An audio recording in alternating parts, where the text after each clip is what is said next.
Johnny, get your gun, get your gun, get your gun. Poems, history, and songs of World War I are all part of one educational afternoon at the Iowa City Library. In honor of the 100th anniversary of World War I, many came to recognize and remember one of the greatest wars in American history. While the music lifted the spirit of the room, some of the poems had darker narratives. I saw him drowning. In all my dreams, before my helpless sight, he plunges at me, guttering, choking, drowning.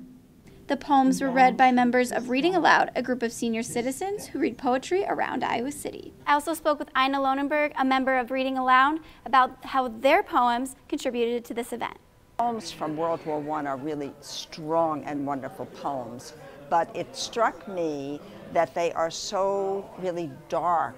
Even though the poetry was dark, the music was quite light.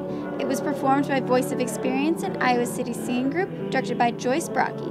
Brocky was very pleased with how the event was laid out. The songs, and then the poems, and the lecture, and then ending with the songs really made it a nice program, and encapsulated the whole feeling and the whole time in which this all took place.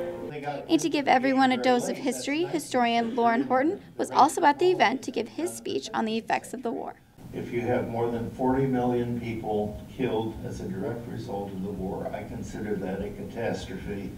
World War I broke out in July of 1914, and the Johnson County Senior Center is planning on celebrating the centennial of the war all year long. Reporting from Iowa City Public Library, this is Mary Caldwell for Daily Iowan TV.